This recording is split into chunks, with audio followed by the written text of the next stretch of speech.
welcome to Books and Beyond with That Guy Jay. I am your host, That Guy Jay. Before we get started today, if you could just take one quick second for me and like, share, subscribe, comment, hit any of the buttons, really. It helps a ton. And if you're listening on Spotify or Apple Podcasts, please consider leaving a review. That really helps the algorithm. But let's just jump into the watch of the day. Today's watch of the day is the Hamilton Murph. I currently have this on an olive green Barton strap. This is probably my favorite combination for this watch. This is a fantastic watch. I am still a field watch guy at heart, and I absolutely love this one. Today is going to be a solo podcast. It's just me. I don't have a guest today. I have a couple lined up, but I haven't been able to iron out at exact times. I still need to work on the schedule with them. But I recently realized that I just passed 1 year of content creation on TikTok, and I just passed about the 6-month mark of the podcast. So I figured today would be a great time to kind of check in and talk about both. And also circle back to the beginning of the podcast, why I started it, how I feel it's going in relation to the original goal. And also maybe give a little bit more of my backstory. So for starters, we can actually go back a little bit. I am someone that has always suffered from social anxiety. When I was in high school, I didn't realize that's what it was called. I didn't realize that was what was happening, but that is for sure what was happening. I was so bad at public speaking, or rather, I guess I don't know if I was bad or not, because I absolutely refused to do it. I took a public speaking class, I believe it was my senior year. And the way the teacher graded was that for every speech we had to give, if you didn't give the speech to the class, you automatically lost a full letter grade off of the assignment. So every time that we had one, I would do my best to write a B+ or A- paper so that when I lost my full letter grade, it was still a decent grade. And I gave 0 speeches in that entire class. Moving forward, my freshman year of college, I had a terrible experience with a public speaking course. And I think it impacted me for years in terms of being willing to speak in front of others. I'm sure it derailed me ever considering making content. Content isn't something that crossed my mind until very recently. So the story with this class was, it was very much self-paced. On the first day of the class, the professor gave us the syllabus, and on the syllabus was every speech topic for the entire semester. You could give the speeches whenever you wanted. You could give all of your speeches in one class. You could give them all the second week. You could give them at the end of the semester. But it was completely self-paced. We were probably roughly a month into the course, and I realized that I was the only one in the class that had given 0 speeches.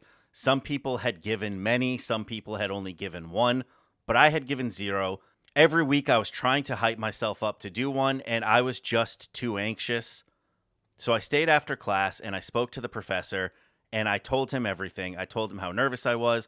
I told him that I had never given speeches before, and I really just didn't know how to approach this. He told me the following class he would speak to me about it, and we would move forward from there, and I was happy. I was excited that maybe I was going to get some pointers. Maybe he was going to give me some tips and tricks to get over my nerves. Instead, what he did was, at the beginning of the next class, he called me out by name and told me to stand up in front of the class and tell the entire class what I had told him the week before. He wanted me to tell all of my classmates that I was nervous and anxious and scared to give a speech, and if I didn't do it, he was going to fail me for that speech. So reluctantly, I got up in front of my class, and I tried my best to explain this to them. My knees were literally shaking. I know people use that as a turn of phrase, and usually it's an exaggeration. My knees were literally shaking. I was terrified to be giving a speech in front of others. It's the first time that I ever remember doing it. It went pretty horribly, but I managed to get credit for the speech. And from there, I was considering trying to drop the course, but this was a very small school. He was the only professor who taught public speaking, so even if I dropped it, I was going to have him again in the future.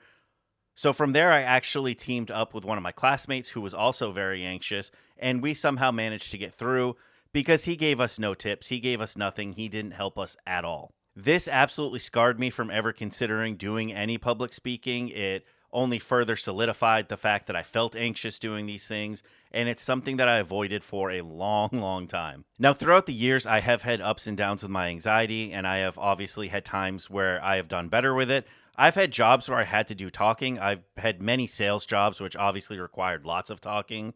I was an air traffic controller in the Navy, which required very precise speech. You couldn't delay. You had to get it out. I managed to do that. But I never got in front of people ever again to speak until content. And my first go with attempting content didn't go great either. In probably around 2018, I had a short-lived podcast called the Go Low Auto Podcast. I had an accompanying Instagram page with this. I started the Instagram first. The Instagram was going pretty well because I wasn't the focus. It was focused on cars. It was focused on featuring other people's vehicles. It was focused on written interviews of people about their builds. That was really easy to do because I was behind the camera. When I started the podcast, I started with a friend as a co-host, but life got pretty busy for him, as it does for a lot of us, and he wasn't able to make it as often, and I just could not carry the podcast on my own.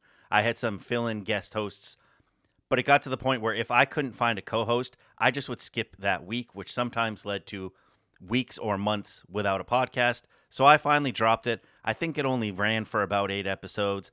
It was a failure by all accounts. It didn't go well. I did learn some things from it, but it was years before I even considered touching anything with content again. And then if we go forward a couple years, I downloaded TikTok, I believe, in late 2019, early 2020. My cousin actually told me to download it because she wanted to be able to send me, funny meme type videos. And I used it for years, never ever considering making a video. I had no desire to make any TikToks. I didn't think it was something that I would ever do. And then in spring 2022, I believe, is when I discovered Book Talk. I absolutely loved so many creators on Book Talk. I loved all of the amazing suggestions that were coming out. And after about a year of watching the content, I kind of wanted to join in, but I wasn't sure how. My first videos were just using audios. It was showing my bookcase. It was showing books that I purchased. I didn't show myself. It didn't feature my voice at all. It took me quite a while to build up the nerve to even do a voiceover. Didn't have a great time with voiceovers. They're actually trickier than people think. Getting the timing right and getting the inflection without showing your face at all, it's actually difficult. I was surprised by that. So I eventually just pulled the Band-Aid off after probably months of considering it, and I made a TikTok with my face on camera, with me talking. I just did both at once, ripped the Band-Aid off, and it wasn't great. It was fine. I saw it recently because TikTok has this lovely feature where it says on this day, and you can take a look at what you posted 1 year ago, and my 1 year TikTok anniversary was not that long ago. And that's where I started to think about content creation and what my journey has been through this. And I realized something that I never intended. This became an exposure therapy. I didn't mean for it to be, but it absolutely became that. One thing about me is I can remember all of the negative things. I can remember how poorly trying to host the Go Low Auto podcast by myself went. I can remember all the bad stuff. But I have to really convince myself when I've done a good job at something. And social media, TikTok in particular, has done a fantastic job of doing that for me. I can look back at my older videos and I can look at the video I posted a couple days ago and I can see the difference. I can see the ways that I've improved. I can see ways that I would still like to improve, but the proof is there that I have improved. I'm doing better. I am more natural on it. My video quality is better. I think that my topics are better, and I've learned a lot from the process. I inadvertently did what I recently saw a creator recommending to others. I can't remember his name, but he is in the fitness niche. And he talks a lot about public speaking and how to improve and how much it can help you get your message across. And one thing that he was recommending, and he challenged people to try, was to make a burner TikTok account that no one you know is following and post for 100 days in a row and just post yourself talking into the camera. He also recommended that you watch and listen back and you look for filler words, you look for how the tone of your voice is, you look at your body language, and then you can start to find the areas that you can improve.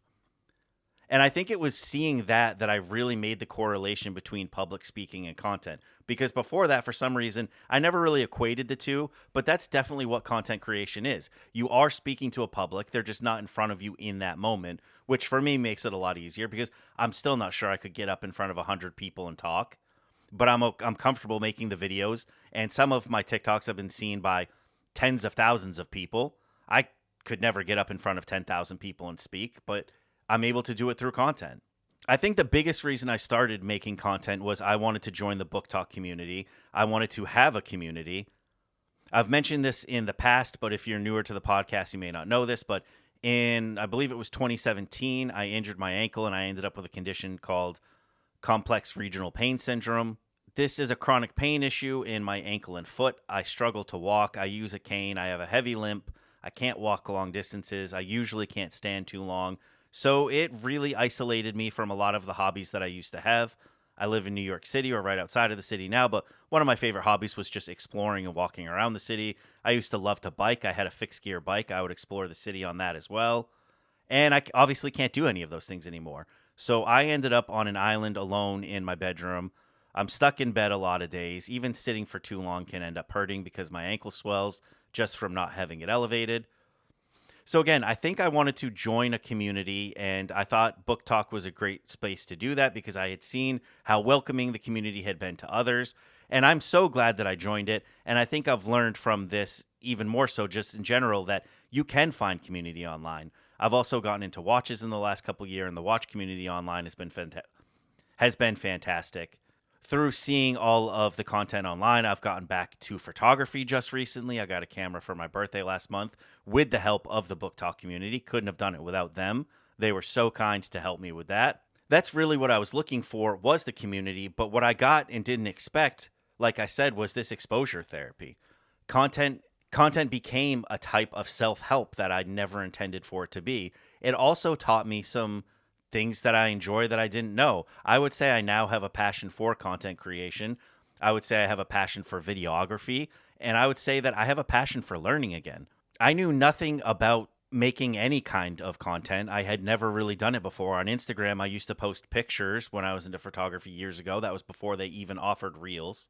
So my social media experience so far had only been through photos, no video at all, really. So I had to learn how to edit in app with TikTok, which isn't super difficult, but it's a skill that I didn't have. I then went to CapCut to utilize some extra features. And I've now gotten to the point where I edit the podcast, which is long form editing, and I use DaVinci Resolve on my MacBook. I would still say I'm very much a beginner at editing, but it's something that I really enjoy and something I never would have found my way to without content. So with that, I was enjoying making the content, but I also wanted to be able to connect to people on a more personal level. Like I said, the Book Talk community is great, but it's pretty short form, so that's where I came up with the idea for this podcast. I wanted to be able to have longer, more in-depth conversation with people, and I also wanted to continue learning, and I thought that this would be a great way to connect with people who have similar hobbies and passions as me, and maybe pick up some new ones or learn about some new areas that I had no idea about. Just over 6 months in, I'm very happy with the progress of this podcast. I've seen growth in my subscribers. I've seen growth in my views. Could there be more? There always could be, of course, but I'm really happy with how things have been going. I have had some fantastic guests on. I've talked to authors from all different types of genres, from fantasy to sci-fi to romance, from indie published to traditionally published.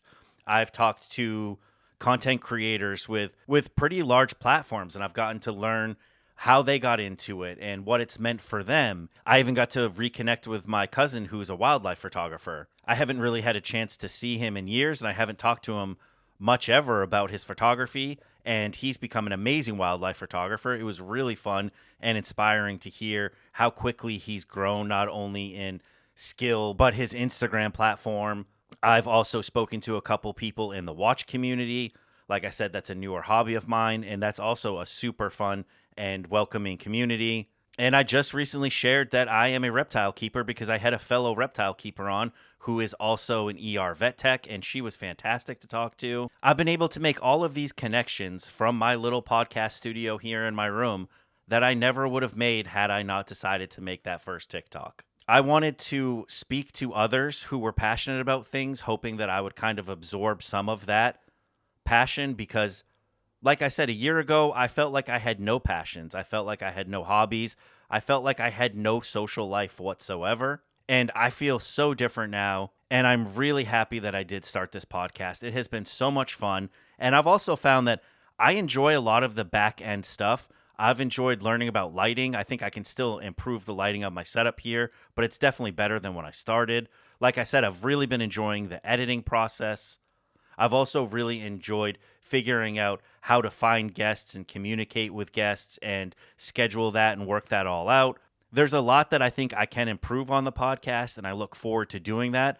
But then I also look back 6 months, 7 months, I guess, before I started this, and I look at how much I didn't know. I've learned so much already. So to me, as of now, this podcast is already a success. I think it will continue to grow. I think I will continue to grow, and I think my skills will continue to improve. Now that I've made the connection that content is public speaking, I look forward to kind of researching more about public speaking and watching some people who are good at it and trying to fine tune this skill as I have with trying to fine tune how to make my videos better. I want to practice writing as well, not necessarily writing a novel, but work on maybe writing scripts and coming up with engaging hooks. I want to continue to grow and make better content and continue to grow and make a better podcast. My ultimate goal with this podcast is I would like this to grow to a large enough size where it's beneficial for people to come on. I don't want it just to be beneficial to me. I don't want to just grow by having other content creators on. I would like to offer a place where indie authors can come on and find some bigger exposure for their book and get more eyes on them and what they're creating. I would like to build a community that I can share with others. And I think that I am doing that so far. Everyone that watches weekly, I truly appreciate it. It's been so cool that I can see that there are consistent people who tune in. And this is where I would like to actually ask you guys, the people who tune in, if you could comment below. Are there any hobbies that I haven't covered that you would like to see covered? Because I would love to look into guests to potentially have on in those areas.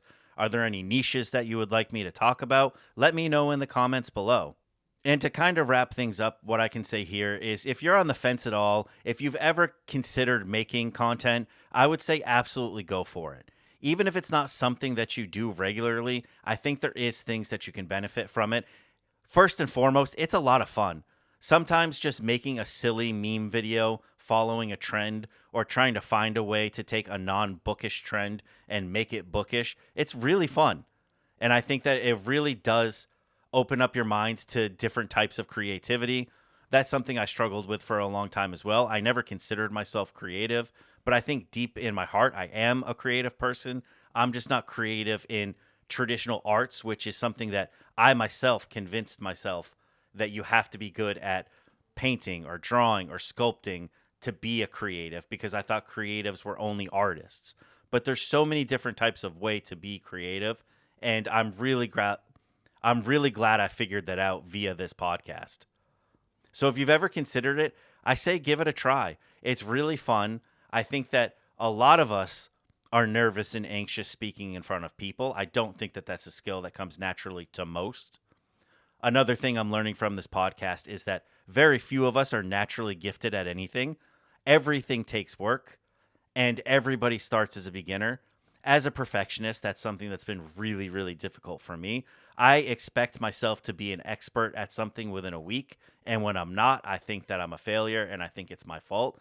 And that's a crazy way to live life, and I'm really glad that I'm working past that.